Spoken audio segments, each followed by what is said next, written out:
Well, while Big Brother 26 has shown a lot of promise, this week truly kicks things into high gear in what might be one of the most chaotic and unpredictable weeks of Big Brother yet.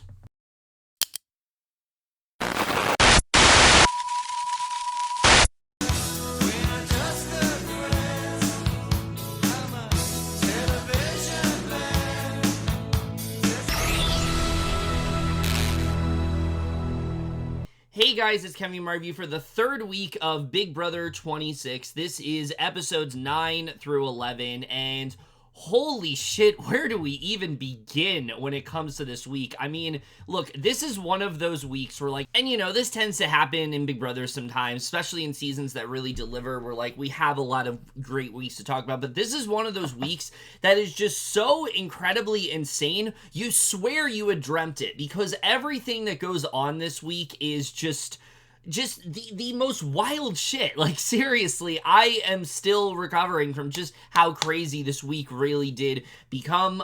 And look, I've been really enjoying this season so far. I have had definitely some concerns over how some things have played out, but overall, like, I feel like it's shown a lot of promise. But this week in particular just really shows how great of a season this truly is becoming. I mean, this is such an insane group of house guests who are making, like, the worst decisions possible, but yet it is so incredibly fun to watch. And I honestly think the show is so much better off for it. I feel like the BB Can 9 comparisons that I was hearing, like, early on this season really end up fully taking form this week, because this was just, I mean, this was so unprecedented and just out of pocket, and there's just so much to talk about here that I'm so excited to get into. But I mean, I think this week is really just an example of how much this season is just really delivering. This is such a crazy group of game players. Not great game players by any stretch of the imagination, but honestly, I think the season is so much better off for it.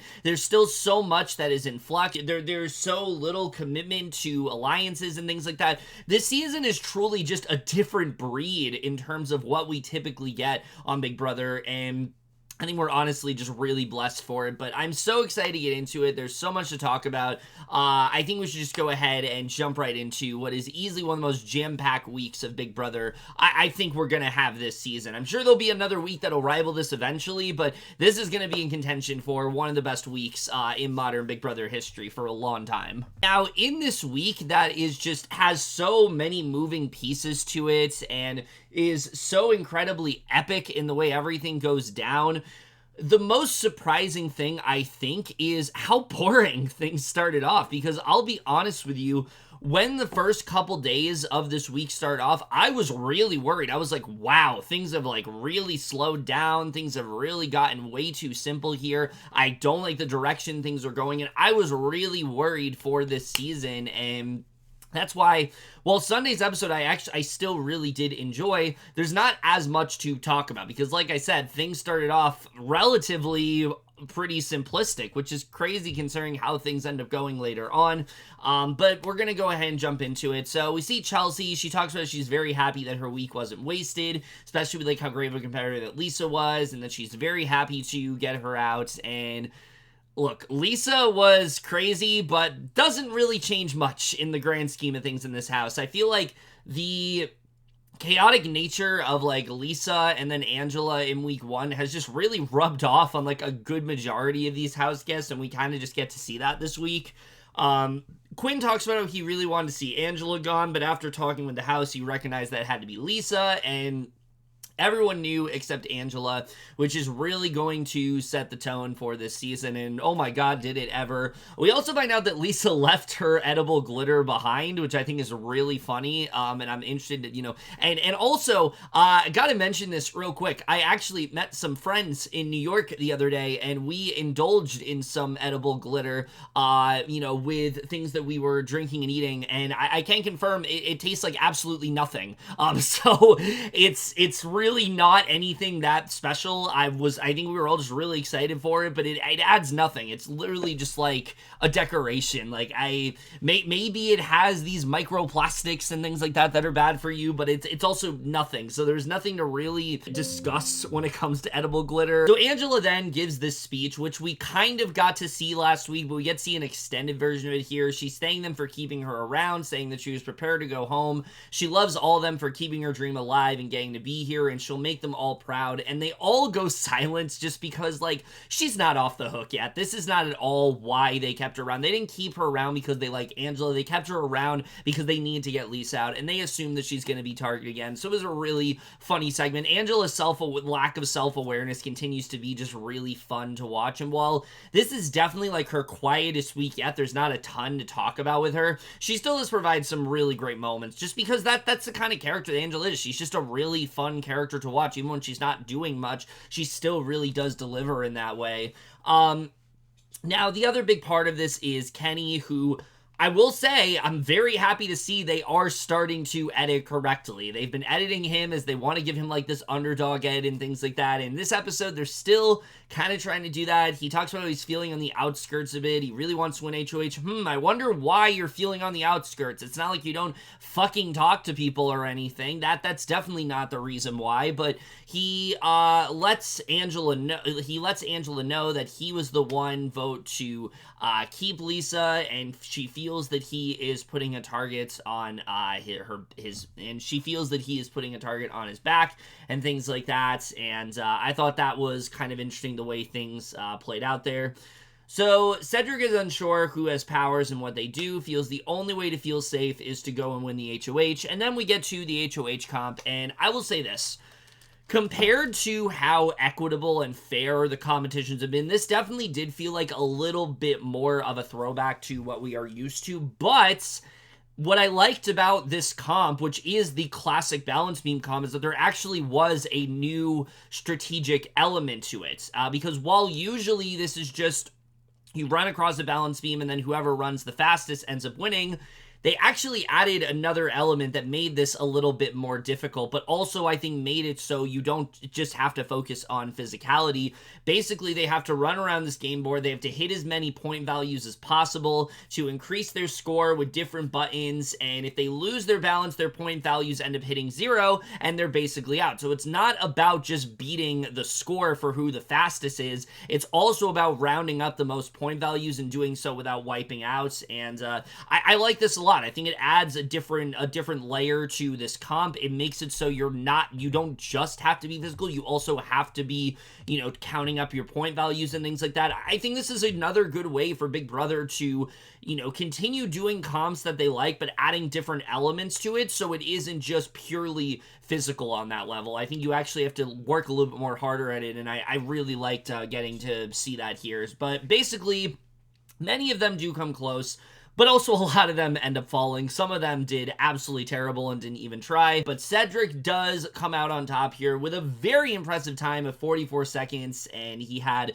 27 points, and he's now the new HOH, and I was really happy for Cedric. I've enjoyed watching him so far, and, when he ended up winning here, it definitely was not what I wanted to see. I wanted to see someone like a Tucker or an Angela or even someone like, say, like a T-Core. I wanted to see one of them end up winning this, but I was interested to see what a Cedric HOH would really end up looking like. So the big thing with Cedric really going into this is that he wants to try to have a really smooth HOH. He's really happy that Chelsie had this really great HOH last week and didn't really make any waves, and he kind of wants to do the same thing. And keep that in mind, because it doesn't really end up going that way for him. But basically, that's his main goal. He wants to try to set himself up for the future, and he makes it very clear early on that everyone in the Pentagon is safe, and you kind of see that the Pentagon is starting to actually become a thing, or at least I think Cedric wants it to be a thing, and, we kind of do see that. So some alliances are starting to stick, but still not in the way we're used to seeing on Big Brother. Like, it's not confirmed these alliances are going to go the distance, but there's a lot of players that want them to, and I think that's interesting to watch. But he does end up bringing up here how him and Chelsie both were mascots. They won back-to-back HOHs, and she's pretty annoyed by this. I don't think this is like that big of a deal. Everyone knows that they were the mascots and things like that. So I think Cedric basically just confirmed what everybody else was thinking. So I don't really think this is something to get that riled up about. And I don't think it's going to have that much of an issue on Cedric. And considering how the rest of the week plays out, like I especially don't think people are going to be remembering this at all.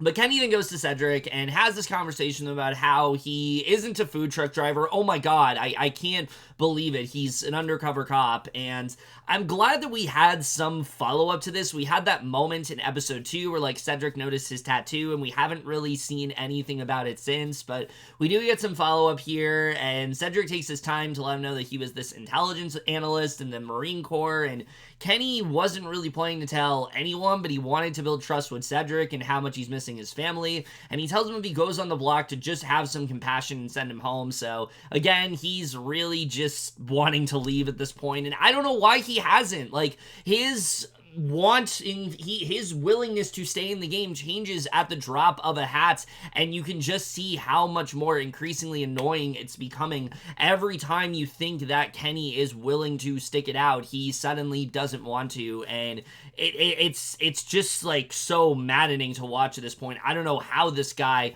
ended up getting cast. I don't know what this guy thought he was getting himself into, but it is just so ridiculous to watch at this point. MJ then goes to him, and they actually have like a pretty good conversation where she talks about how, you know, she wishes that she was the one to get Angela out. She still is very much wanting that to happen, and she figures that she's the main target this week, and that the others should be Kenny, but then she does take the time to tell Cedric that Lisa didn't have the power, and she did, and she lets him know about America's veto. He is unsure whether or not to really put her up at this point, but again, I'm going to say the same thing I did last week. I think it's good that MJ is telling people about her power. I think it's good that she's coming clean about it.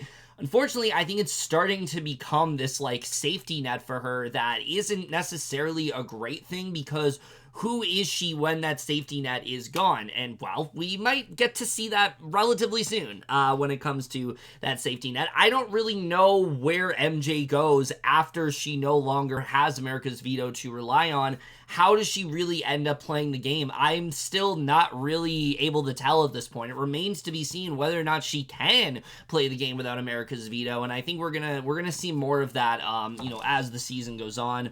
But he goes to Chelsie about advice. He's really unsure what to do here. You know, he wants to put Angela and Kenny up, but he's waffling between putting up MJ for the third one.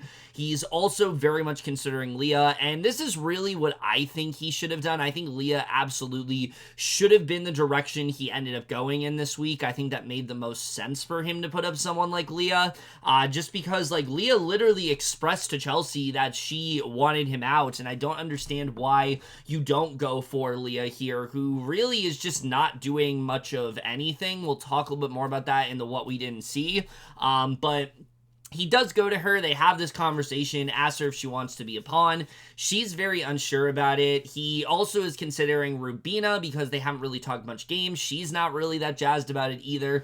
And then he goes to Joseph, who I think gives him probably the best pitch in just saying that, like, well, you know, because you want to pawn me, doesn't that mean that, like, you're willing to let me go and things like that. I thought that was a pretty good pitch from Joseph, but with limited options, he does decide to go to Tucker, who once again is volunteering as a pawn, which, again, I feel like this is just, I talked about this last week, this is the one flaw with the AI arena, and we really see how out of control that has become this week, just because it seems like people are just really taking advantage of the fact that, like, they can win this comp, and they're gonna be fine. Going on the block is no big deal anymore. I kind of just have to accept it at this point. It's something that's going to happen for a bit. Look, the AI arena is a good twist in spite of it. This is just the one thing that I'm just not too crazy about. I wish that people felt a little bit more worried and nervous about going onto the block rather than just wanting to volunteer to get it out of the way and win AI arenas. And, you know, I just wish we got to see that. But it does produce some really amazing moments this week. So at the end of the day, maybe it's not as big of a deal as I thought it was. But anyway, Kenny's pulled into this conversation. He brings up to them that he has this dilemma of putting MJ up or just throwing up another pawn. And He also talks about how he's really fearful of the women, and this is the thing with Kenny, is that when he's not wanting to go home, he's focusing on targeting the women. He feels like they have this really tight bond. He's wary of this alliance between all of them. Oh my god, this guy is just the absolute worst. Like, on one hand, he doesn't want to be there, but on the other hand, he doesn't want the women to be there either. It's just like, could you give me any more reason to dislike Kenny? Because I feel like they just keep piling up by the minutes at this point. But then we do get to Cedric's nominations here, and he does decide to go with, I think, the most suboptimal play he could have, and he nominates Angela, Kenny, and Tucker for eviction, and I was very disappointed in these nominations. I feel like, once again, Cedric is really just kind of letting other people control his HOH, or at least at this point in the week, he very much is doing so. I think Kenny, makes sense to put up, and Angela, I think, also to an extent kind of makes sense, but putting up Tucker, once again, just because he volunteered, it doesn't necessarily mean you have to nominate him here. I think he honestly should have gone with Leah in this situation. It makes the most sense. Chelsie was saying that she was targeting him. I think it just made sense to go that way, but that's not what he ended up doing.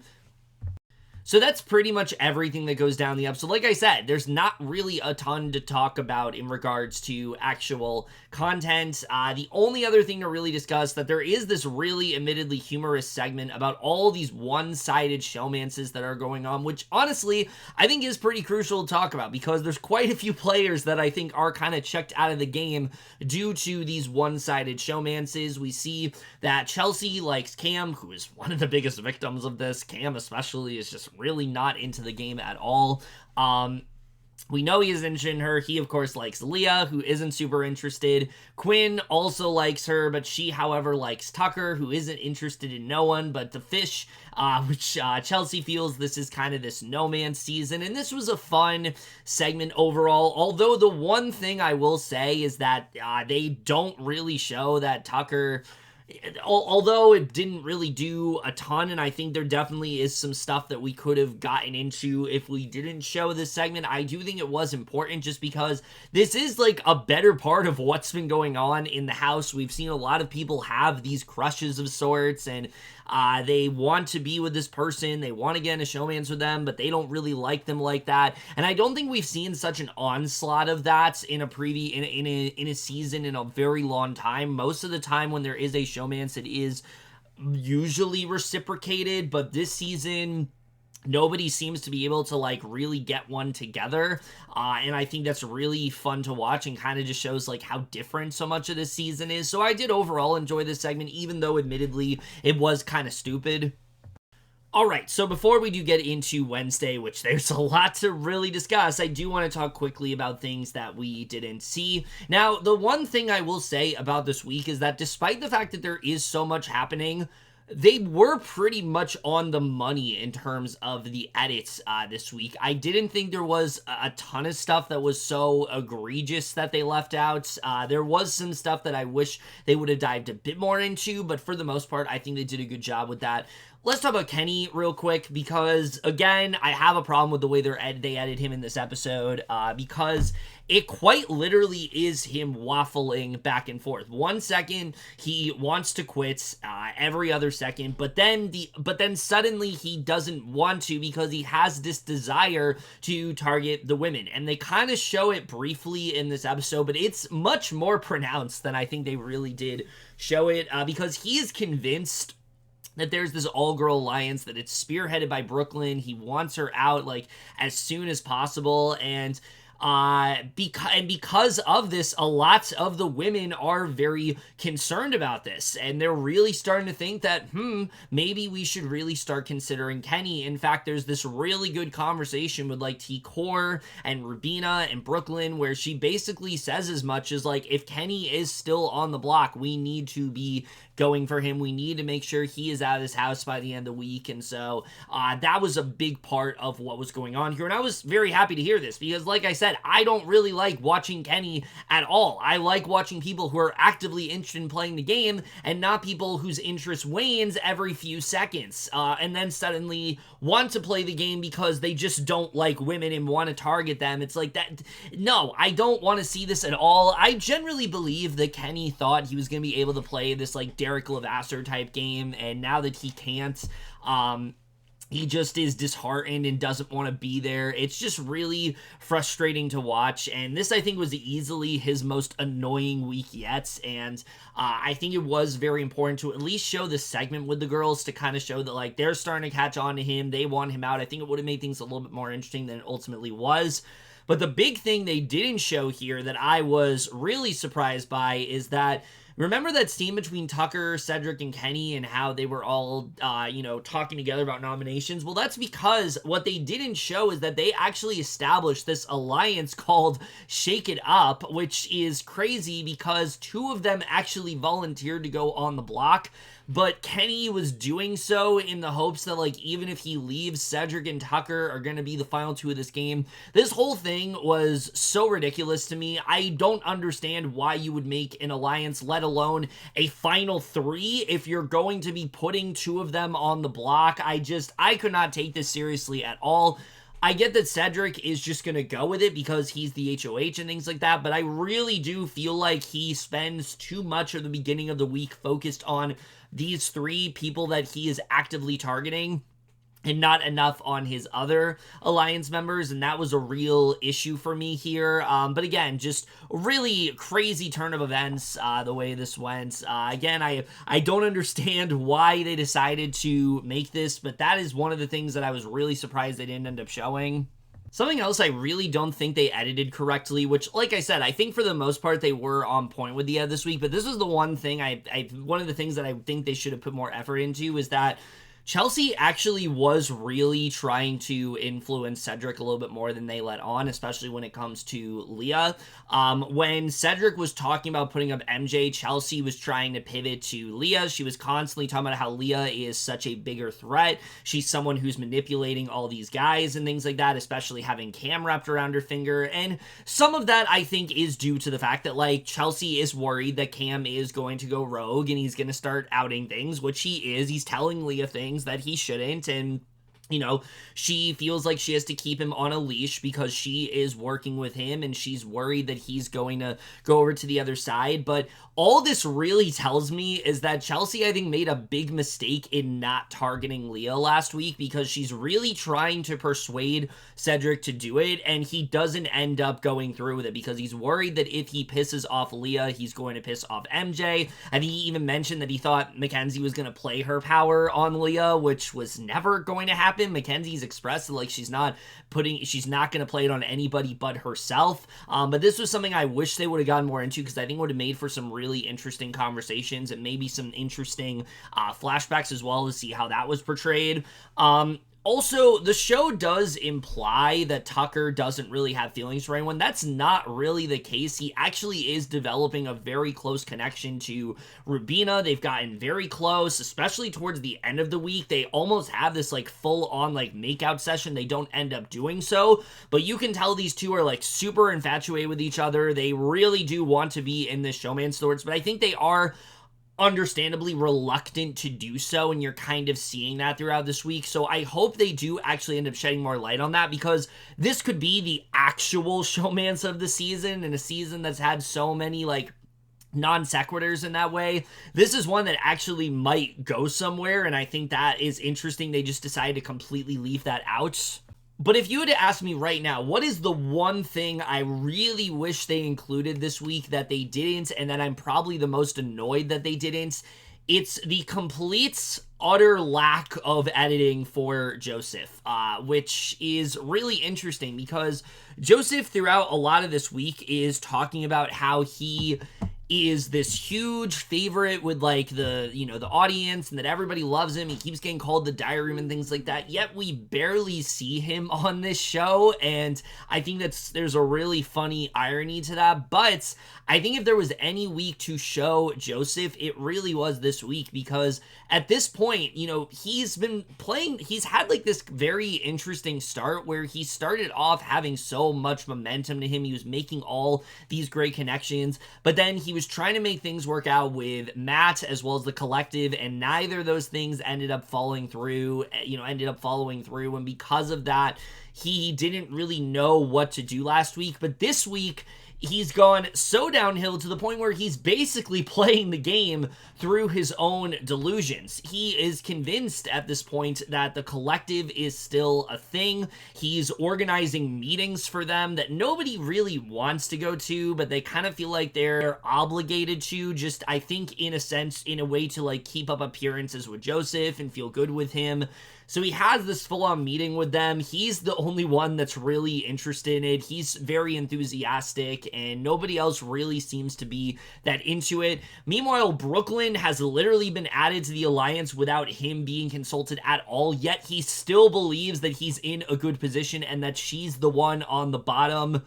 It's absolutely baffling to watch, but it's so funny too, because Joseph truly, in a season where there's a lot of people who have such poor reads on the game, Joseph is easily some of the worst, because he's convinced himself that they are real and there's nothing that anybody can do to really change that. He's also like so convinced that Rubina's like this huge threat. She's got all these connections and that she's out to get him, which she isn't. She has not expressed wanting to go for Joseph, but he really wants her out here. And like I said, I think this would have been just really funny to watch. There's a segment later on that happened after the nominations where like he confronted Chelsie, asking her like why Brooklyn was added, and again still was convinced that he was in this great position. So this is like the one thing I really wish they ended up showing. I think it would have made for some really funny moments. Yes, maybe it's not the most relevant to everything else that's going on, but Joseph is becoming such an interesting character in that way, where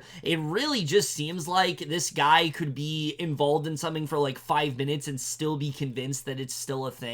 And I think that is just so incredibly fun to watch. I don't really know if this is actually going to go somewhere and that the collective is actually going to end up becoming a thing because of him pushing for it so much, or if this is something where there's a bigger power structure and he kind of ends up, you know, falling through even more so. But either way, it was so fun to watch. I couldn't believe that Joseph was believing the things he was telling himself, and I really just wish they would have shown that, because I think it would have been a lot of fun to watch throughout this week.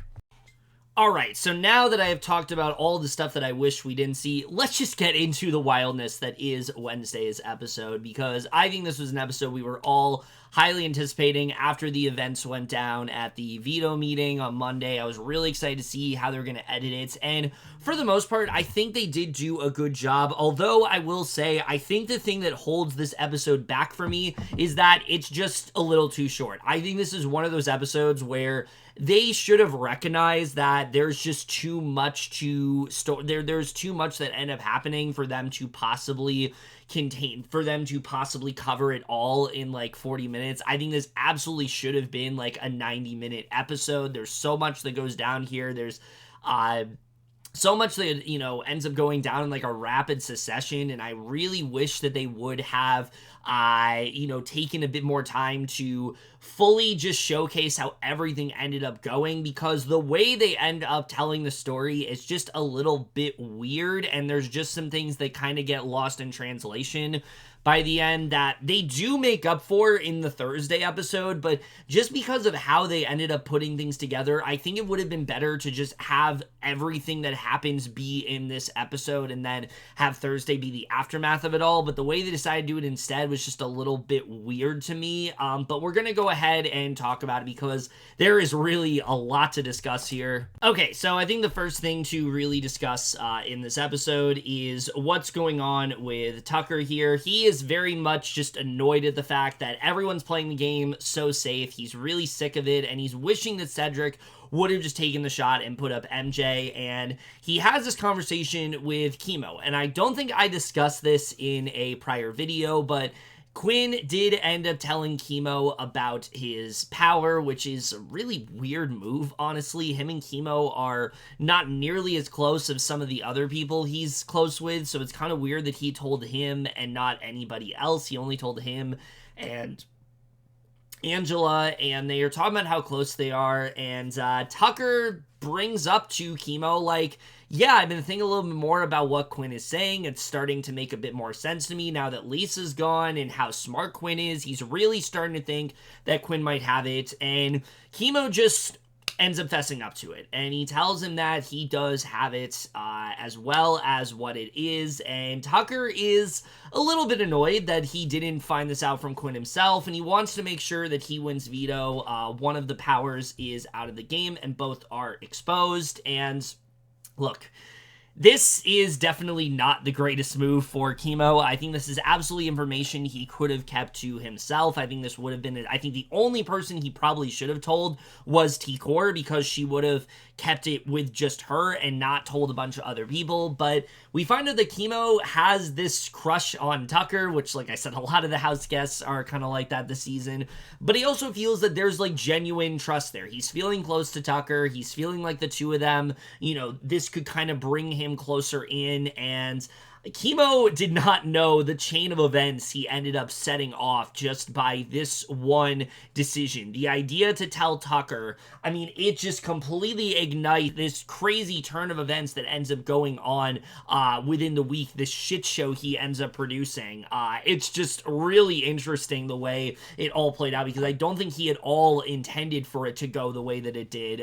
But again, it's a really big moment. I didn't really know how Tucker was going to take this information, but we'll talk about how that ends up going in a bit. And then the other big element to talk about before we get to the veto is that after a bunch of episodes of trying to give Kenny this like underdog edit, the show basically realizes that he kind of doesn't deserve it and just kind of lays it all out on the table. They make it very clear at this point that he is just not really wanting to stay in the game. His motivation to stay is just not really there. There's this conversation he has with T-Core about how much he wants to go home to his kids, and while she's saying that she supports him, she's actually like really confused by it, with him constantly going back and forth and wanting to stay and wanting to leave. And I really like the way they edited this, because this is finally like exactly how we have been seeing it on the feeds, with Kenny 1 second being like, oh, you can vote me out, it's fine, and then the next second being like, no, I feel like I want to play today. Like, it literally is that much of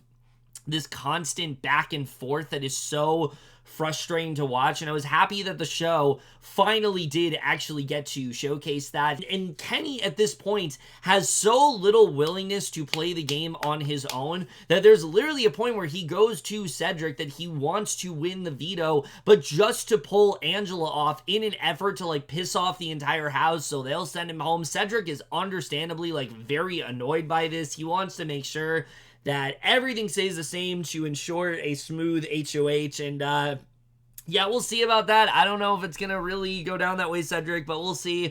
But at this point, it just feels like the show has kind of recognized that Kenny isn't really doing much of anything for them, so why should they try to cater towards him? Why don't they just show the bitter truth that he wants to leave and that he doesn't really have much motivation to play? I'm glad that they just ended up showing it. They've been trying to dance around it for episodes now, and I'm glad that they just went ahead and said, you know what, fuck it, let's just show just how lazy this guy is, how frustrating he's been on this cast. I mean, they don't show this either, but like, it's literally gotten to the point where like Kenny could not bring it up anymore, or else they were gonna take away his stipend. That's literally what they threatened him with, that they would pull him from the game if he continued to say it. I mean, they should have pulled him from the game when he was first bringing it up, but that's just my opinion. But either way, I mean, I'm just really happy that after episodes and episodes of them trying to figure out how to edit this guy, they decided to just go ahead and give him the most accurate edit possible, so people can really just see, for those that only watch the episodes, just how frustrating this guy has been on this season so far. So then it is time to pick players for the veto competition. We see that MJ and Leah are drawn to play, which is like the one thing that Cedric really didn't want to happen. He didn't want to see MJ, picked, because he wants to make her his renom, and then Angela, Tucker, Kenny, and Cedric will also be playing. And we get to the veto comp, and I will say this. This was yet another very equitable comp, but it wasn't exactly a very exciting one. It's essentially like this maze of sorts. They have to carry this object through a path without bumping into vines. And again, it's a comp that is definitely like equitable. This is one that anybody can win, but it's really boring TV. I mean, we're literally just watching people go back and forth trying to not get hit by vines, and it just wasn't exciting television. Tucker did admittedly entertain me with the Australian accent, but I think that's more Tucker than it is anything. But everybody does really struggle here. It does come down to MJ, Kenny, and Tucker. So I guess we're still just doing the 3 times thing. I guess those days of seeing everybody score is basically over, which kind of sucks because I liked when they did that. But ultimately, Tucker does once again with the veto with an 85% charge cord, and thank God he did, because what ends up happening through this win makes for one of the most insane rounds of Big Brother we have seen in a very long time. So after winning the veto, Tucker, we know that he already is just really bored with how the game has been playing out. He really wants to kind of shake things up. So he decides, you know what, fuck it. I'm just going to tell Cedric what he needs to do. He tells him that he needs to put MJ up since she has the upgrade.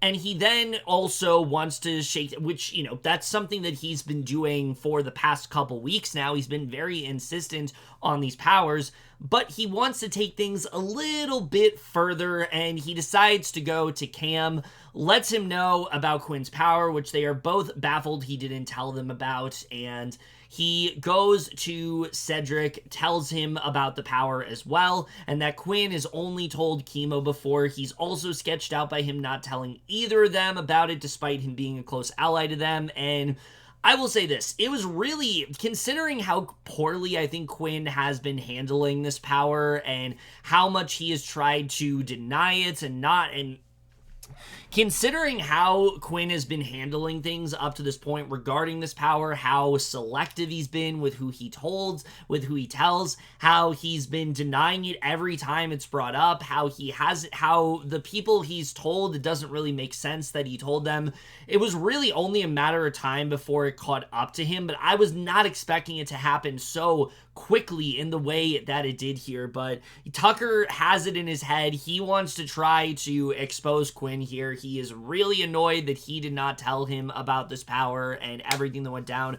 But also Cam and Cedric are equally as annoyed that he did not let them in when he's supposed to be this integral member of the Pentagon, and they're supposed to be really close allies to him. What they don't realize is that Quinn has been doing this with basically everybody in the house. He's made final twos with nearly everybody. He has some sort of alliance of sorts with everyone, and it's really starting to catch up to him, and you're really starting to see that here.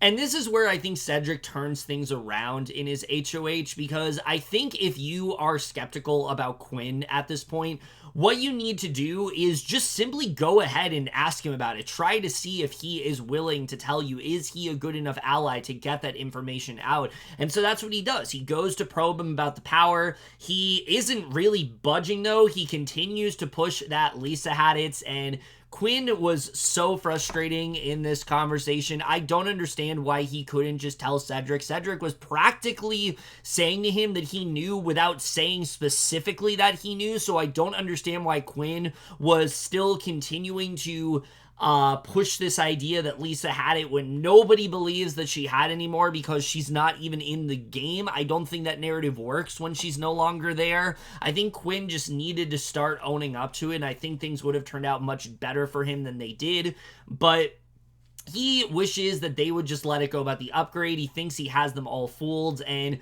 you can tell that they were really trying to bury Quinn in this edit. They were really trying to get you to turn against him, and in this case, I don't really blame them, because even I'm frustrated. As someone who's been liking Quinn so far, even I'm annoyed by how he has been handling things, because it would be one thing if this is something that benefits him by not telling people and continuing to move and continuing to just ignore any instance of him having it and try to change the subject. But this is one of those powers where, like, it actually incentivizes you to tell people. It's a good thing that he has this power. It's something that he should be taking way more advantage of than he is, and yet he's not. And it's just really maddening to watch, because I think that Quinn, he is someone that is very good socially. He's very good at talking to people, but he completely seems to drop the ball at any sense of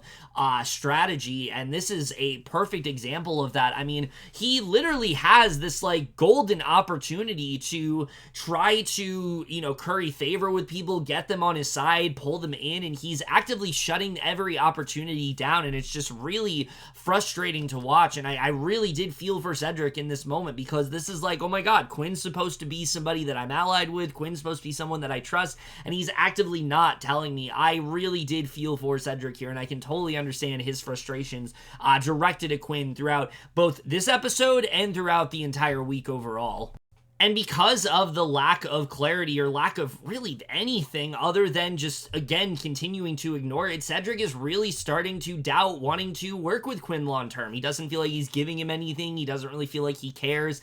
And again, I think this is Quinn's biggest weakness. I think, like I said, he's very good at making connections with people, but he's really not good at trying to strategize with them or knowing what to prioritize. He seems to want to choose every avenue possible when he really just needed to pick a lane, either go with T-Core and Kimo or go with the Pentagon, and I feel like he's trying to play all of them, and I feel like what he needed to do is figure out where he really wanted to go, and as a result, it's just making his game such this utter mess. The reason it's not really hurting him as much is because he's such a likable guy in that way, but I think the fact that he is really dropping the ball in conversations like this really tells me I don't think he's going to be around that much longer. I think he is going to get to at least a couple weeks, but I think give it 2 or 3 weeks, I think Quinn will probably be out of this house at this point, and I don't really doubt Cedric for starting to distrust him in any way.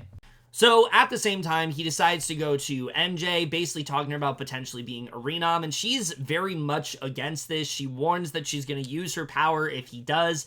He's trying to push further that she could be a real force in the AI arena, but she's annoyed that he would even think that she'd not use her power here, so things are really not working out there. But then we get to the big moment where Tucker, he goes to Kenny, Cam, and Cedric, and he talks about this crazy idea he has about backdooring Quinn. His concern at this point is they don't need to worry about MJ. Her power is known. Quinn's is not really as well known, and they really do need to change that. And look, I think this makes sense. Quinn's power is admittedly much more dangerous than MJ's, which is literally just she saves herself, and then the power is in our hands, whereas Quinn, he basically gets to control the entire week, and that's far more worrisome than MJ's power, which can be used at pretty much any point and doesn't really benefit her other than her safety, other than her taking down herself or whoever she wants to take down. So I understand on that level why Tucker really is trying to, make this happen. However, the part where he kind of loses me is that this plan involves him staying up and taking Angela off so he can try to be Quinn in the AI arena. And they didn't talk about this part either, but he literally was going to plan on outing Quinn's power, like right at the AI arena, like right after they are out of there, he was going to stand up and out it. It's an absolutely insane plan, and I have no idea what he was really thinking, but it's also amazing that he was able to come up with it, because I don't think this week would have been nearly as exciting if he didn't. He feels that any other situation that happens would involve Quinn winning, so in his head, he feels like this is the way to go, and Cedric feels like this could really fuck him over. He does, but Tucker is telling him like, hey man, it's gonna be legendary, this would be such a great move, and it's like, yeah, it's legendary, but is it a good move? Absolutely not. Like, this could absolutely result in you leaving. And listen, at a certain point, I have to respect the ballsiness of Tucker. Him willing to do all these risky things that absolutely could involve in him being evicted, but utterly not caring just because he thinks it's going to make the game infinitely more interesting, which it does. I kind of love that. I really do. Like, any other player who did this, I would say you are an idiot, but it's the fact that Tucker is well aware what could happen to him and he still is willing to do it. I think that's what makes it a little bit more bearable than when other players have done it, and it's been a lot more maddening that way. It's still just as baffling to me, but there's something that's so crazy about it, yet I kind of have to just love every second of this idea. It's an absolutely wild and, like, really stupid idea, but yet it also is so utterly intriguing, and one that the second that he said it, I just really wanted to see him do it. But then we lead to what I think is going to go down as one of the most wild veto ceremonies we have ever seen on this show, because here's the thing. How many times do you watch Big Brother and the veto ceremony is what you end up talking about? Maybe you talk about the eviction, maybe you talk about, the week overall, but the veto ceremony is not usually something that a lot of people end up discussing. This is one of those instances where it is such a shocking turn of events and this huge game changer of sorts that it quite literally is the thing that boosts this week up, and I think puts it in the pantheon of some of the best weeks we have ever had in Big Brother. If it wasn't for this veto ceremony, I don't think we were talking about this week. I don't think this week would be nearly as highly regarded as it's probably going to end up being, when this season has ended and years from now. But we see Tucker, he's, talked about this crazy plan, and he does decide to go ahead and do it. He uses the veto on Angela, feeling the competitors need to get out of this game. Angela, of course, is in utter shock about this entire thing. She had no idea that any of this was going down, and you can just see the pure elation on her face, and I was honestly really excited for Angela in this moment. She doesn't have to fight anymore. She can kind of just sit back and relax, and she gets to vote now, which she hasn't gotten to do yet in this game, so that's really great to see. So Cedric then does ultimately decide that he's going to play things a little bit safer here. He does decide to renom MJ, which really ends up irritating Tucker. He is just really pissed about this. He felt like the Quinn plan was still, in motion. He assures him that he's going to be battling him out in the AI arena in a future round. And again, you can just see how annoyed Tucker is about all of this. And normally this is where the veto ceremony would end, but then MJ ends up shaking things up even further by revealing that she has America's veto and she's activating it now.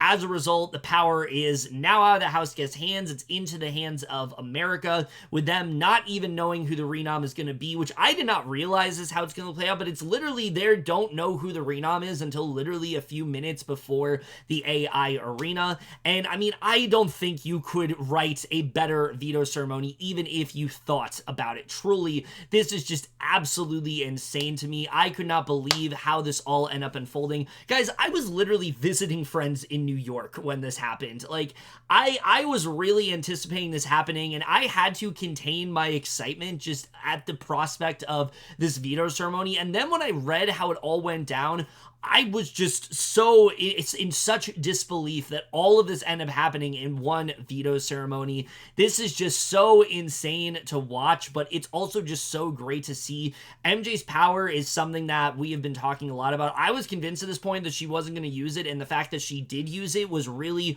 great to see in this moment, and I was happy to see that she actually did get to play it, even though she was kind of forced to play it in this moment. But then having Tucker pull out this incredibly dangerous move and actually follow through with it, it just makes it that much better.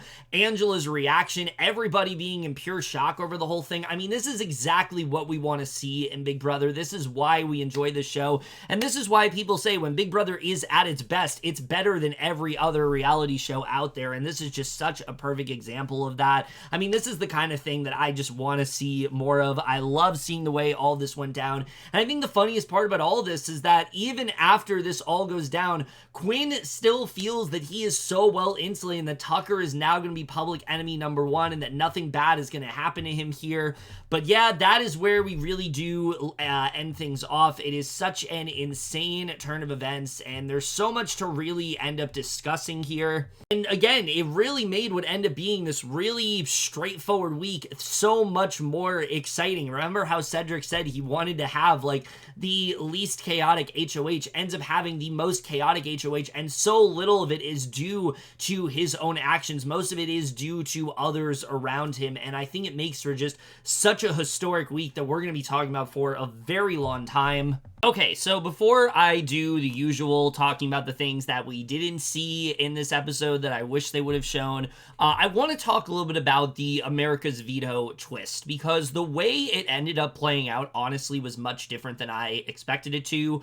I figured what this was going to be was kind of almost like I figured the way this was going to work was that MJ plays her thing and then we end up voting, but I didn't think it was going to be literally until like minutes before the AI arena. I thought it was going to be like they end up revealing it like in the beginning of the episode or something like that. Obviously, it makes sense for them to not do it earlier in the week because they don't want people who haven't watched the episode to know what is going to happen. So like it makes sense for them to do that, but the way they end up doing it was much different than I expected it to. But it honestly really just plays into how interesting of a twist this really is, because it really is based upon just who can get in there first, who can throw votes on somebody, who is willing to, the people that are willing to vote and things like that. It doesn't really give you that large of a window to vote.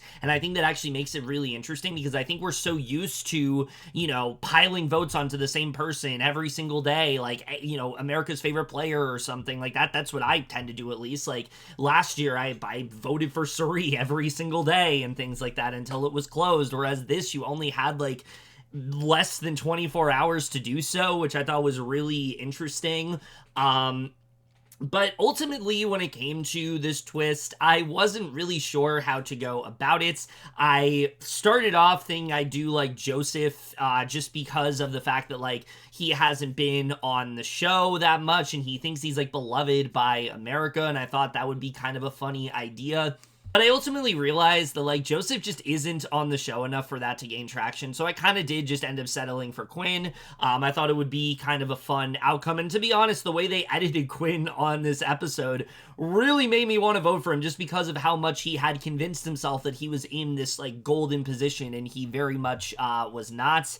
And so, look, I'll say this, I've seen a lot of people talk about how, people aren't voting for the right things. They want to vote for, like, exciting outcomes, but they're voting for something boring. Like, people were voting, like, if someone voted for Leah or something like that.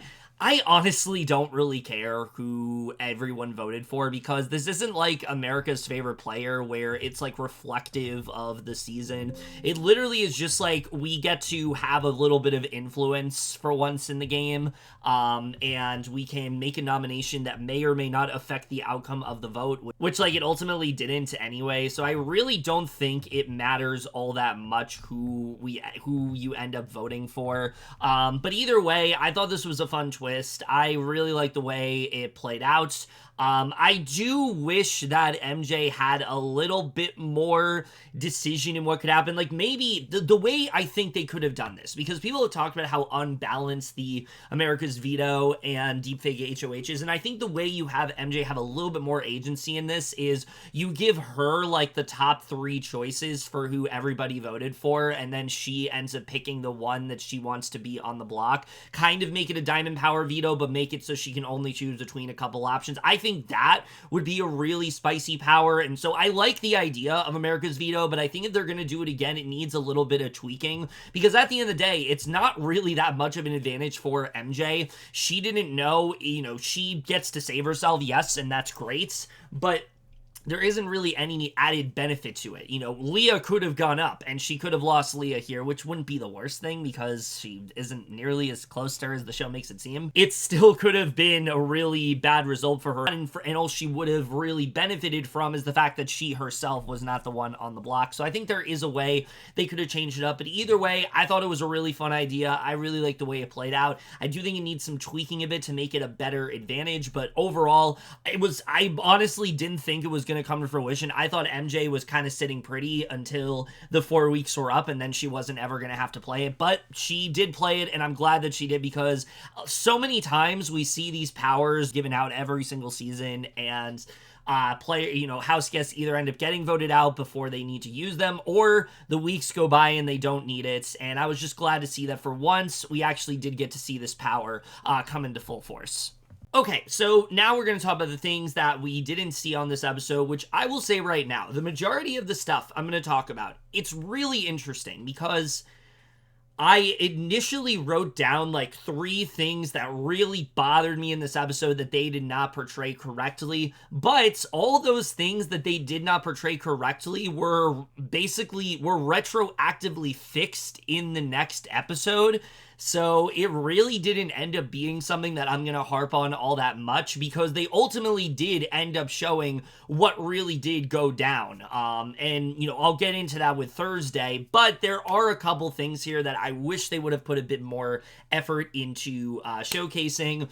The big thing here that I really think that we need to get into, and I did not discuss this last week because I didn't think it was going to be that relevant, but how did Quinn really get to this point? I think the show does a good job in showing how badly he's handled his power, but I don't think they did a good job in showing just how much he has completely bungled every sort of alliance that he's in. And if you really ask me what got us to this point with Tucker exposing Quinn, I think it really is the failure to solidify this alliance of sorts that the Visionaries were putting together. I'll give you a bit of background. Basically, T-Core and Kimo were realizing that they were in this really good position. They wanted to try to pull people into it. They wanted to expand from the 3 they had with Quinn. T-Core especially was like very adamant about this, and they were planning to pull in Rubina and Tucker, and I think they also talked about like Brooklyn, maybe Joseph as well, and they were like really close to putting this together and really locking something down. And I think if they had, they could have potentially become the most powerful alliance in the game so far. But instead of them taking that opportunity to solidify it, they instead just took their foot off the gas, thinking that it wasn't the right time and that they could just do it next week. And now here we are, where Tucker was once willing to work with them, now is in such a, and now is playing such an individual game that he is willing to just rat them out and not really care at all about, and basically reap all the benefits from it as a result, and not really care about what effect this ends up having on his game. And I really do think had they had put this alliance together, they could have had Tucker on a bit more of a leash. Like, I really do think that like Kimo or T-Core would have had a lot more sway with him than they ultimately do now, because the fact remains, even if they are going to try to control him, it's just not possible anymore. He's going to go rogue. He just got away with doing crazy shit like this. He's going to continue doing crazy shit like this, and there's not really much they can do about it. And I really do think they only have themselves to blame here. I don't understand why they didn't at least try to put something together. Even if maybe it doesn't end up going anywhere, just try to put it together and, figure out a name, have some kind of a meeting. I think that is way more powerful than just not doing anything about it. I think that honestly, they underestimated how great it would have been to just put even a fake alliance together, and the power that the two of them really did have, because they were in such a good position this week, but this week they really end up not. They kind of do end up taking a back seat, and I think that really was a mistake, because I think if they had put this alliance together, I think a lot of things are prevented. Now, obviously, we were very blessed that didn't happen, considering what ended up happening at the veto ceremony, but I really do wish they end up putting this alliance together, because I really liked all the people that were in there.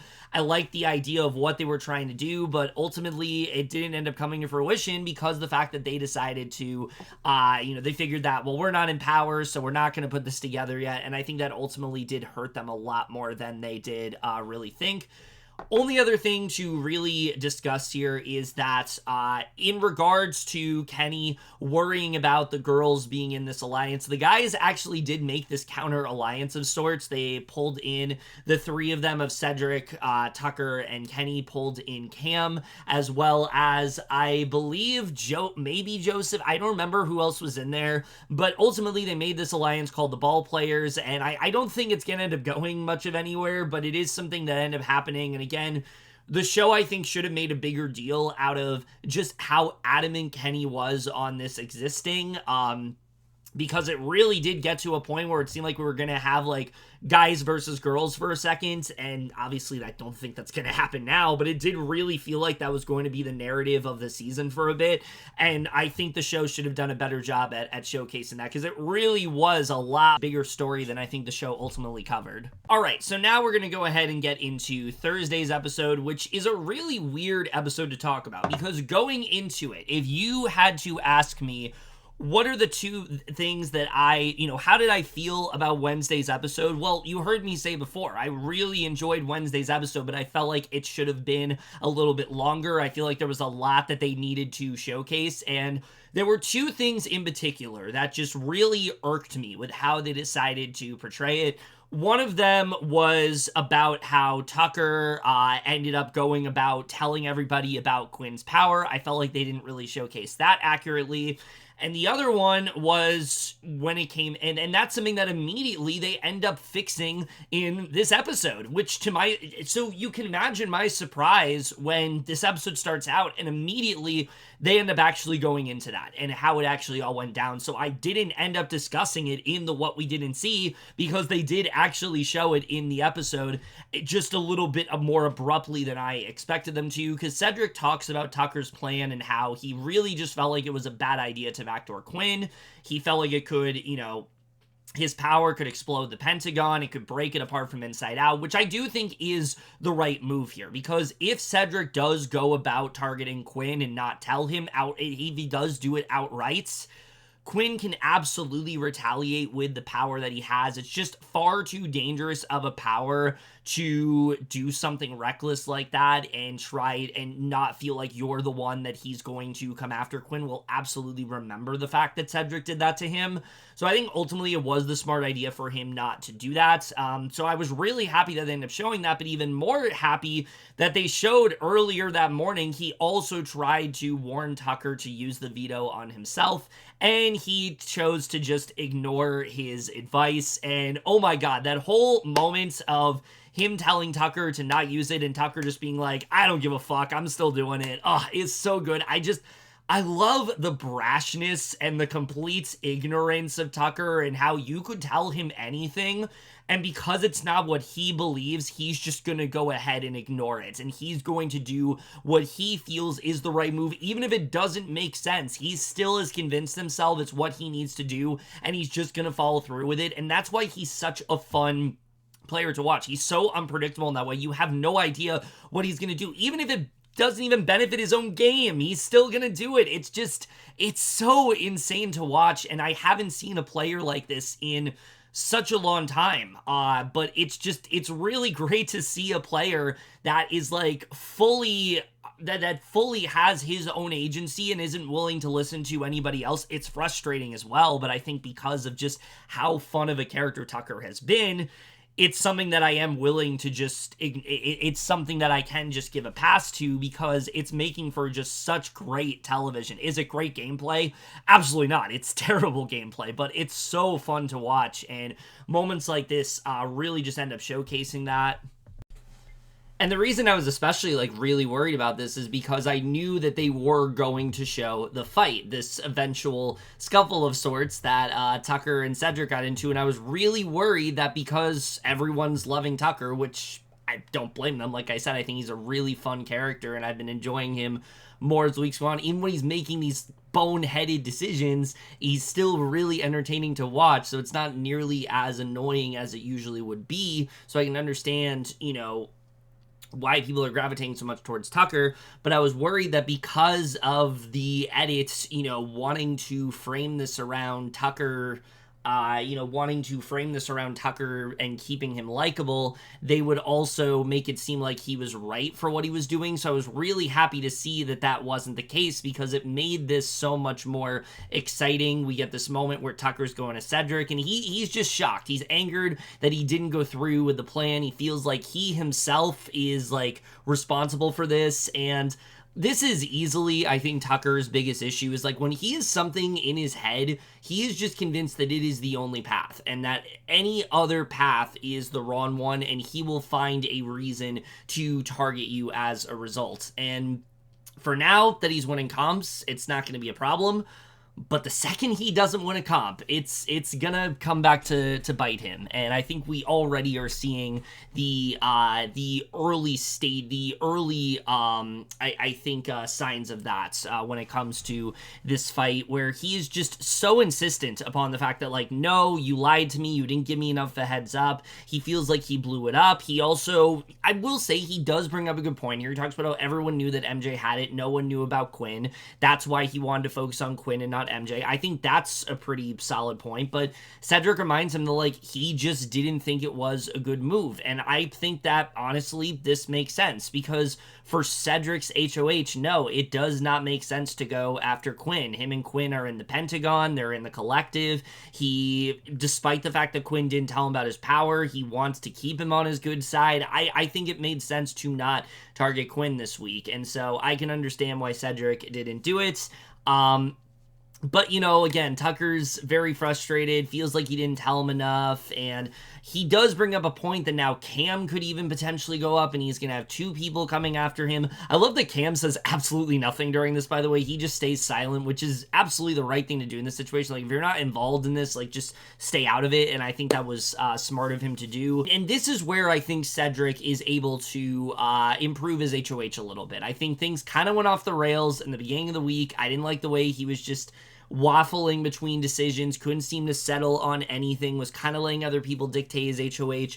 Here, he kind of does regain control, and I think he does it very smartly, because what he decides to do, because there's so much confusion, is he calls this house meeting, because he's being questioned, but he is not going to be the one to answer those questions. He wants Tucker to be the one to lead it, because this was entirely his idea, and I think this was really smart of Cedric to do. It is so easy as the HOH to take the brunt of a bad decision because you're the HOH and people are going to see it as this was your move. And so I think it was really smart for Cedric to, just go ahead and, say that, like, yeah, I had nothing to do with this. I don't like the fact that Tucker did this. I want him to explain his reasoning. And that's exactly what he does. He tells the house what's going on, but he also fully exposes Quinn's power to them and what it really does. And so now everybody is in the know of what Quinn's power really is. Kimo is especially annoyed at this, though, that he has this target painted on his back, because he told Tucker this in confidence, and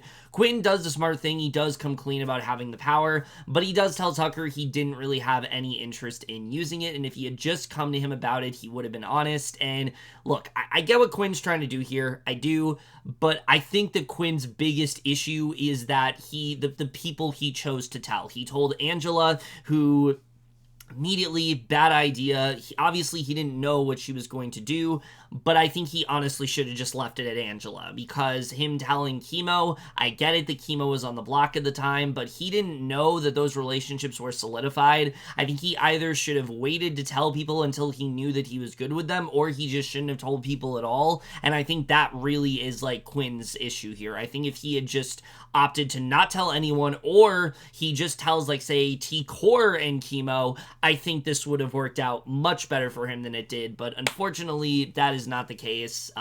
Angela also is not buying this at all. She feels like anyone who had that power is going to use it, and I agree with her. I don't know why you wouldn't want to use that power. Tucker also questions him here why he didn't tell anyone about the power. Quinn talks about that he didn't really want anyone to know because he didn't want to be targeted unfairly, and he continues to say that he wasn't going to use it, and Tucker is exposing him as, like, this great player, and that, he's someone that is the biggest strategist in the house, and I definitely don't think Quinn's a great player, especially from a strategic standpoint. I think he kind of has dropped the ball quite tremendously, but this also is not a very strategically sound cast, and so it doesn't exactly matter that much because most of them aren't very good in that regard. Yeah, so Tucker, he completely exposes Quinn here, and he, Cedric, again, I think handles this really well. Says that he did this, he was doing this as a way to get everyone up to speed on information, and this eventually leads to this full-on fight between Tucker and Cedric, and this was just gold. Like, if you want to talk about a fight that is just so entertaining, has so many iconic lines, but also is just so ridiculous to watch back and forth, look no further than this conversation. I did watch this on feeds. I knew something was going down, and I tuned in when it was happening, and it was really fun to watch it play out because it really is just them going back and forth. Like, Tucker keeps saying, like, oh, you didn't give me a heads up, you didn't tell me enough about what's going on, you ruined my game, and things like that. Talks about how he's gonna come from in the AI arena, and they're gonna end up hashing it out there. It's so convinced also that he's gonna end up going on the block next week when he doesn't have any evidence that that's the case. Cedric is once again handling himself really well here, making it clear that, like, no, I did give you a heads up, I told you specifically what happened, and again, I mean, this was really just a whole back and forth, but it was so fun to watch because, again, Tucker is just so convinced that what he's saying is truthful and that Cedric didn't tell him enough and that Cedric didn't give him enough of a heads up, and it's just, that's what's so fun to watch about Tucker is the way he convinces himself of what he's, of what he's doing, and that you can't possibly be telling him the truth here. I just thought it was so fun to watch, and then Cam, trying to mitigate it and failing to do so. But again, I think Cedric handles himself really well in this fight. He stays calm. He isn't lashing out at Tucker in the way that he is, because Tucker is like really coming at him. He's throwing like every insult in the book, and I like that Cedric mainly stays calm here. I did him a lot of good in the fight, but also bought him a lot of respect in the house. Later on that night, he was like talking about the fight, but he was doing it in a funny manner, and I thought it was smart the way he went about it. So yeah, like I said, I wasn't crazy about Cedric's HOH reign, but I do think he handled this particular confrontation very well. So like I said, that was something that I was really worried how they were editing, and I was happy to see in Thursday's episode they cleared everything up and they showed a much better depiction, a much more accurate depiction of how things went down. The other one this one, I'm way more baffled why they decided to edit that way, is with MJ, because the way they were framing it on Wednesday's episode, it kind of made it seem like she never wanted to go on the block and that she saw herself as a target, when in actuality, she literally says in this DR that she was prepared to play in the AI arena. She wasn't going to use her power. It wasn't until Angela was off the block that she felt like, she needed to use it at that point. And this one just really confuses me. I don't understand why they edited it this way, because how much more, this is why I really think Wednesday's episode should have been 90 minutes. I know I've been saying that a lot, but I strongly believe that 90 minutes should have been, the length for that episode, just because there was so much to cover. But just think about how much more exciting this edit would have been, especially from a casual perspective, if like you see MJ at first not wanting to go on the block, and then she has this conversation with Brooklyn, who kind of convinces her to go on, and then to the point where she's not even going to use her power. So you're so, you think, you're so convinced that she's not going to use it, and then, oh my god, she ends up using it at the 11th hour. That is so much more interesting to me than her threatening Cedric and saying that she's going to use it if he puts her up. Like, the idea that she was ready to not use it and was willing to go on the block, not even going to play her power, risking going into the AI arena and potentially being evicted, is so much more interesting than her just yelling at Cedric about being targeted and then just playing the power. Like, that is not nearly as interesting, and I don't understand why they showed this like quickly in a DR when they could have instead have shown that scene of her deciding to not play her power. That would have been so much more interesting to me, and I don't understand why they decided to go about the way. So like Tucker and Cedric, I can kind of understand it, where it's like you had the fight, you wanted to see all of that play out, but MJ, I legitimately don't understand why they decided to cover it in the way that they did, because it just didn't make a lot of sense to me. All right, so now I really do want to get into the third nominee, which I feel like it was pretty obvious just based on the edit, but also just based on what what I had seen around.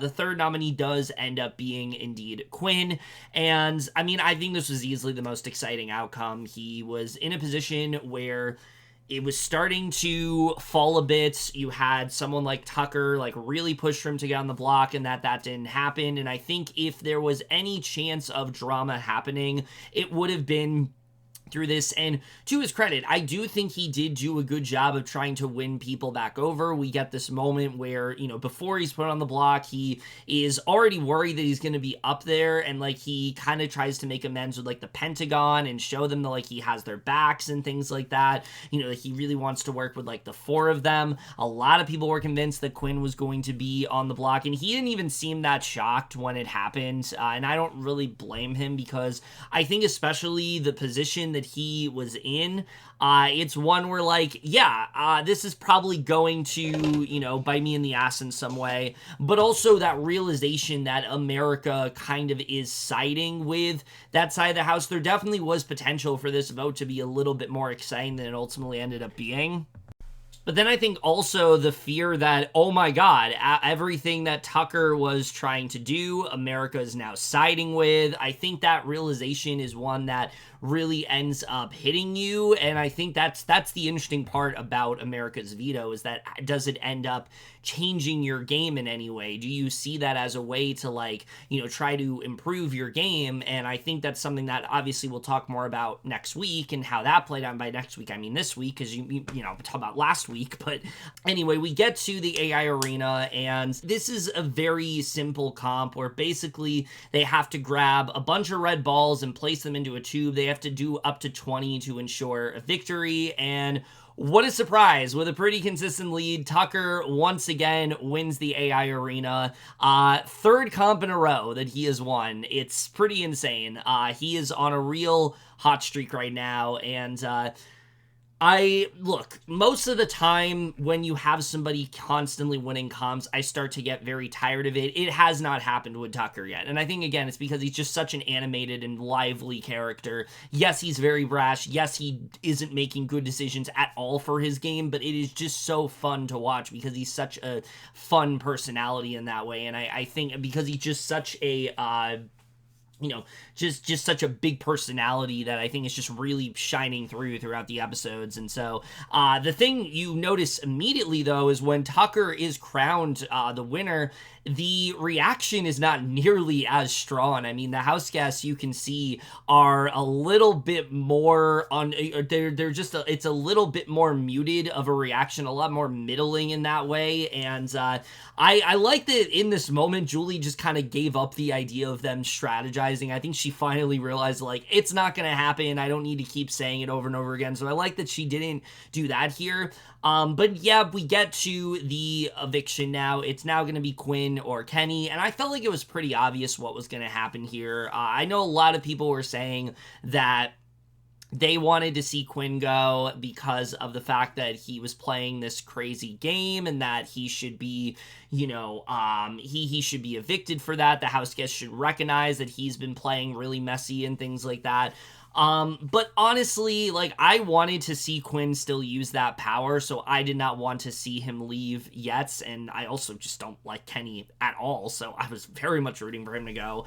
But anyway, let's talk about the speeches a little bit. Quinn gives this, like, very impassioned speech, talks about it like any of them could have been in his position, but he's gonna take out Tucker no matter what. He says that he's LeBron James of these challenges. He's going to be putting him on the block next week. And this is what I think Quinn should have done from the beginning when it came to his power. He should have viewed it as like he should have weaponized it in a way, like against the other house guests, and kind of use it as a way to like as like a bargaining chip of sorts with other people. And he really didn't do that. He instead played it in like a really weird way that's made it so now he basically has to use the power next week or he's fucked. Like that's basically the position he's in now. But again, I mean, this was a really good speech. I always like when people put a lot of effort into it and don't do what Kenny did, where he gives this really boring speech talking about how much he misses his wife and kids and that he appreciates all them. He knows he's going at this point. He doesn't really need to do much. And honestly, kind of the best outcome here, because after so many weeks of just complaining about it, even though it's only been 3 weeks, it feels like it's been a lot more. By a vote of 10-1, Kenny is the next person evicted here, and I was just really happy to see this.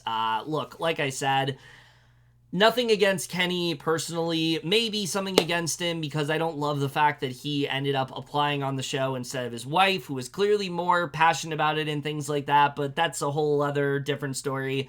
I am just been so sick of this guy just constantly saying that he wants to quit one day and then wants to come, and then wants to play the next. It's been so frustrating to watch him navigate this game, and I'm just really happy to see that now moving forward, we have players that actively want to play the game and actively want to put effort in. So to me, I mean, this was the best outcome. I know there's a lot of people that are not liking Quinn right now, and I get it to an extent. I think some of it is a little overboard. Like, you're not going to catch me making fun of his appearance anytime soon. I am not about that, and that's not something you're going to see me doing. But I just think that in regards to what we've been seeing, Kenny leaving was absolutely the best thing to really keep things exciting in this game, have players that are actively wanting to play and not constantly questioning whether or not they want to. I think that this was just the best possible thing to happen when it came to this eviction. So we do get to his exit interview here, and I'm going to give Julie some credit because I really like the fact that Julie rightfully called him out for being homesick, because we find out that Kenny not only has been a fan and was going to be on the cast, from what I understand, was going to be on the cast last season. This man has literally tried to apply to be on the show for 5 years. And after 5 years, he basically decided that he just wanted to leave. And he gives the excuse of his kids are, 6 and 8, and he didn't realize how much it would bother him being away. But it's I just feel like he should have maybe talked to his wife about it, who's a fan of the show. He could have come to the conclusion that way that this isn't for him and that it would be too much. And then he goes on about how he started to feel it right after being on the block with Matt and creating a bond with him. And it's give it a fucking rest at this point. The guy's been gone for 2 weeks. It's really not that big of a deal. He also apparently didn't want to lie about being a police officer, even though that's what he came in for. That makes me think that they literally only cast this guy because of that. They wanted to replicate what Derek did, and it just didn't end up working out. So I mean, all in all, this guy is just a complete and utter flop to me. Look, I understand that, the emotions of the house and, when you're in there, it's such a different environment, and it's not, and for those that haven't, played the game, we don't really understand, the isolation from your family and things like that, not seeing them for days on end. I can understand that's going to be really rough, and, I don't envy anyone that is in that position. But I don't have a lot of sympathy when you are constantly waffling back and forth between, do I want to leave the game or do I not want to? And it gets to the point where production literally tells you to stop talking about it because they're going to pull you. I think at that point it's a little bit tiring. And so I'm honestly just really happy to see him go. I feel like he is not made for Big Brother at all. I think that if he wanted to have a fun summer with his family, he should have just stayed with his family, because Big Brother here is very much not for him. He didn't really seem like his head was ever in the game. The decisions that he wanted to make involved also just like targeting the women because that's all he seemed to really care about. So yeah, just all in all, was not a fan of this guy. Honestly, very happy to see him go. And I really do think that this is the best possible decision that I think this was the best possible outcome we could have gotten. So yeah, I mean, not really much else to say about Kenny. I'm honestly really just, I would not have been able to, I did not think that this guy was going to, I saw him, when he was on this cast, and I didn't really feel like he fit in preseason. But then once he got into the house, I really felt like he didn't fit in. And it's not just because, he was, ostracized by the house. People actively tried to talk with him, and he just simply didn't want to. So he really only has himself to blame here. He didn't really put effort in the game. He only seemed to be into the game when he was winning comps, which, oh my god, you're winning stuff, and now you want to be in. What a surprise. It's like, Kenny was just so frustrating to watch, and I'm just really happy that we can cut this off here, and it's not one of those situations where they're keeping this guy in because he's an easy pawn, and he doesn't really want to be in the game, and we just keep talking constantly throughout the season about why aren't they taking this guy out, why is this guy still here and other people are gone, and feeling frustrated that other people are evicted when somebody who doesn't want to be in the game is still there. We see this happen every season, and I'm just glad that for once we actually got to see that person go super early, because I think this season will be so much better off as a result. Alright, so before I do get into my general thoughts on the week and some things I do want to talk about, heading into the next week, even though the week is very much in flux, I want to talk about some things that we didn't see, which, like I said, I think that this episode did do a really good job of covering the majority of stuff. There are some things that they downplayed a little bit, though, and I think they should have maybe gone into a bit more. The biggest thing here is that when Tucker revealed to the house guests about Quinn's power, T-Core was not very happy about this, and understandably, because Kimo, and they really haven't shown this enough on the show, Kimo is supposed to be her closest ally, and he already didn't do a great job of letting her know that she almost went on the block week 1, and that should have been a sign, I think, to T-Core that maybe Kimo is just not going to be a great ally to her, because she's really upset that he did not tell her about Quinn's power. She's feeling very betrayed, and I don't blame her for 1 second about this, because I don't think there was any reason for Kimo to keep this information from her. I think the fact that he told Tucker instead is kind of insane to me. I get it, yes, Kimo is playing his own game, and he can tell who he wants to tell, obviously, but I feel like if you see T-Core as a close ally of yours, you want to let her in to that information, especially knowing that the three of them are, her, Quinn, and Kimo are supposed to be this 3. I feel like it would have behooved Kimo to let T-Core in and, kind of be like, all right, what should our next step be with Quinn? And I feel like Kimo, he's just too passive of a player, but he's also just not that great of an ally as a result. He isn't doing enough. He's not giving her a heads up when she's on the block. He's not letting her in on crucial information. So again, I completely understand the frustration that T-Core has here, because I feel like that's going to be a real problem for Kimo in this game. No one's going to trust the guy because they don't know if he's actually going to tell them anything. And I think that really is going to become a problem as the weeks go on. Not to get too far into the week, but maybe that's rubbing off on T-Core as well. We'll talk about that next week, but let's just say those two are really frustrating me right now. But with this particular situation, yeah, Kimo absolutely is at fault here, and I really just think he should have let T-Core in, because I think it was really stupid of him not to. I think this is absolutely something that could have been prevented. The other thing that they did not show that I get that they didn't really have time for this, but it would have been cool if they did. In addition to the Cedric and Tucker fight, there were actually 2 other fights throughout the day that we didn't really get to see enough of. There was one between Angela and Quinn. I don't really know the origins of this or how it all went down. The feeds came back and they were already into it, so I don't really know what that was all about, but it would have been cool to get to see it on the episode and kind of get more of a sense of what that's about. I assume it's all about her and his power and him getting upset at her for it. It was probably something like that. But it seemed like it was pretty heated, and I wish we could have gotten to see it. But there was also another fight between Kenny and Brooklyn where Kenny wasn't really a fight, but he was like calling her out, and she had all these really great like retorts of sorts. And I just really want to see Brooklyn just like own Kenny and kind of show him like what he was doing, and her just kind of rip him a new asshole. I think that would have been really fun to watch. And Brooklyn also is just not on the show enough, and I think this would have given her some really good content, and I wish we could have gotten that. So that was a little bit disappointing to me. But the only other thing to really talk about is when it comes to the third nominee, the show makes it seem like everyone was like so paranoid that it was going to be them, and they were trying to do what they can to like campaign to America, and things were a bit more calmer than I think the show portrayed, because pretty much everybody expected that Quinn was going to be the third nominee. He himself was like uncertain about it. He didn't know that it was going to happen, but everybody else was pretty much convinced, and they were playing the week like, yes, Quinn is like, they were playing the week as if Quinn was already on the block, and they were making decisions as to what they were going to do.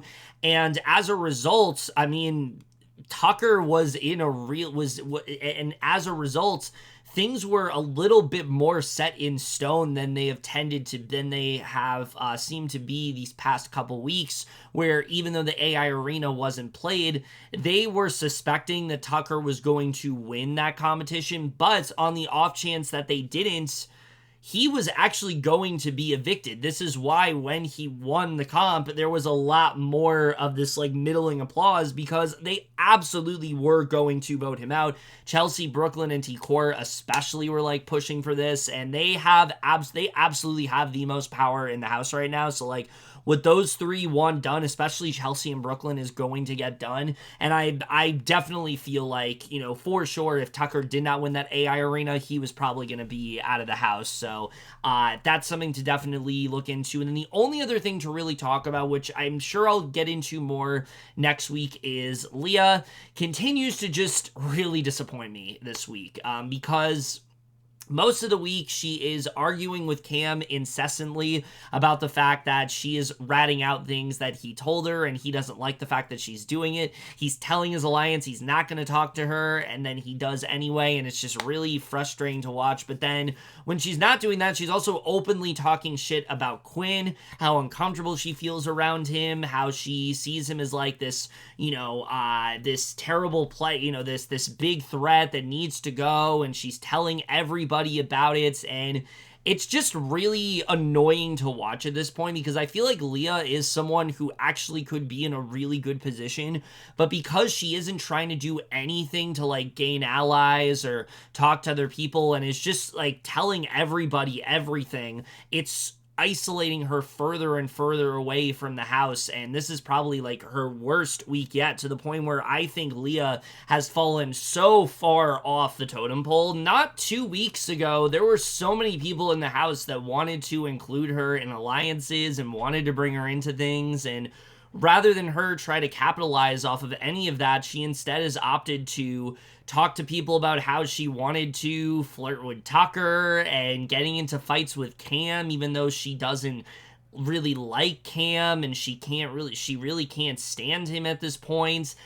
Telling people how much she doesn't like Quinn. It's just so it's just really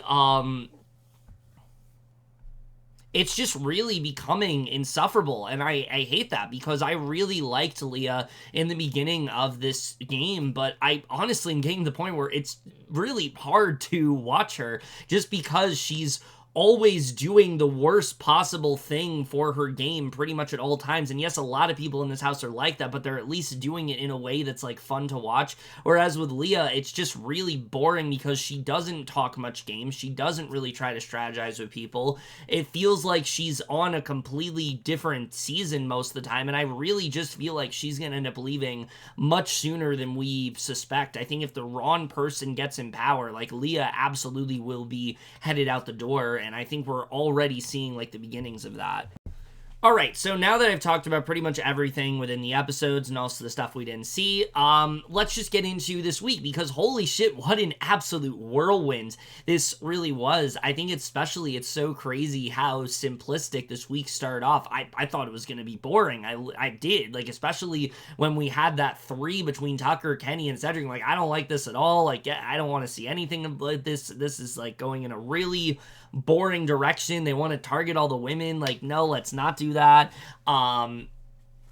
Especially the season when, like, the 2 best players, I think, are Chelsie and Brooklyn, absolutely playing the best games right now. But I really do think that there's a lot that's going to change as a result of this week. I mean, Tucker is such a wild card now, where I generally don't know what he is going to do moving forward. But that's why he's such a fun player to watch. He's so unpredictable in that way. He might not even do the thing that is, like, most beneficial for his game, and I have no idea what really is going to happen next. So I think that's going to be really interesting to watch throughout the rest of the season, where, you know, is he gonna be one of those people that just kind of ends up comping out? I know it's really early on, but, like, he's already won 3 in a row. I really do feel like he is headed in a position where he could just keep winning constantly, and it's going to be impossible to get him out. Or is he going to be someone that wins a lot and then misses one, and then that ends up costing him? I don't really know how things are going to go with Tucker. Or is he just that charismatic and that likable of a guy that he is able to get out of this really precarious situation and be able to, you know, reintegrate himself back into the house? I don't really know how things are going to work out with him, but we will really just have to see. The other person I really want to focus on here is MJ. MJ no longer has her power.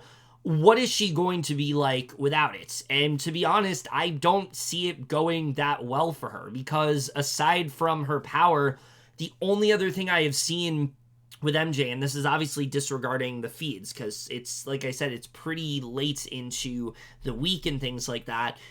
The only thing we've seen prior to her with her power is her openly talking shit about Angela when she was HOH and wanting her out, and getting herself into a really bad spot as a result. And I worry that now that she doesn't have her power, she's just going to go right back into that spot where just people don't really want to work with her. People see her as, like, this really big threat.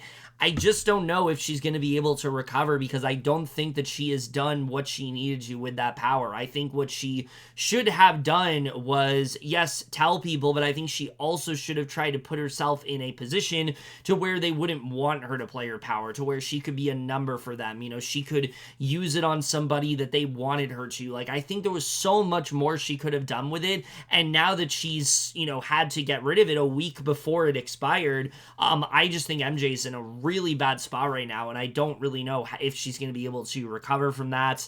So we'll see how that ends up going. But Quinn also, I think, is just going to be such an interesting player to watch moving forward, because now he basically has to play his power next week. And when that power's gone, how are things going to be with Quinn afterwards? Because I think he's played this really bad strategic game. He's openly told people about everything he's involved in. He doesn't know how to keep his mouth shut. He has things that he wants to do, but he doesn't really know how to do them.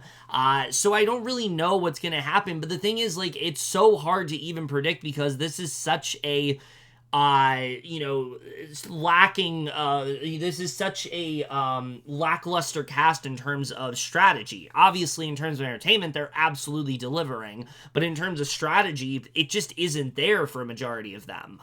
So it's really hard to even tell how things are going to go moving forward. The AI arena as well, I don't really know how much longer that's going to be in play. Also, something to note, this week is going to be much different than the other weeks we've seen. There's 4 episodes, not 3 episodes. There is a Tuesday episode that's mostly going to be a recap, but also have some kind of twist. And anytime I hear twist in Big Brother, I freak out. I assume it's going to be something terrible.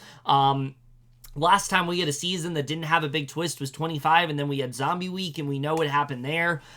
So yeah, I don't really know what this is going to be. I think it's especially weird that we're doing this twist and we're still going to have the AI arena this week. Are we just going to, like, Is this going to be a week where, like, it doesn't matter? Is it going to be gone after this week? I don't really know when this twist is going to come into effect. I think it's really weird they're doing it on a Tuesday episode when, for the house guests, they probably won't even know about it until Thursday. So I just think it's really weird they're doing it that way. But we'll have to see the way it plays out. Either way, I'm really loving this season so far. I think this is just such a fun cast. So many unpredictable moments. And this week in particular, I think is one we're going to look back on as just, this is what we want to see in Big Brother. When Big Brother is at its best, it just is one of the most entertaining and unpredictable shows on TV, and this is exactly what we like to see. The, crazy, while yes, it was insane to watch the way that veto meeting went down, it's one that I think we're all going to be looking on for a really long time, and I really just hope this season keeps delivering. I don't want this to be a season where things peak in the preseason and then things end up slowing to a crawl in the jury phase. There's been too many recent seasons, especially in recent memory, where that's happened. There's been too many scenes, especially in recent memory, where that's happened, and I really hope that that is not the case with this one, but we will really just have to see. But other than that, guys, in my review of this week of Big Brother 26, the most guys saw this week overall, left your thoughts in it. There's a lot to talk about, I know, and I'm really excited to get more into how the rest of the season ends up playing out. But that's it for this video. Hope you guys enjoyed it. We'll see you guys in my next video, and we'll see you guys for that. Okay, bye. Don't worry about your laundry.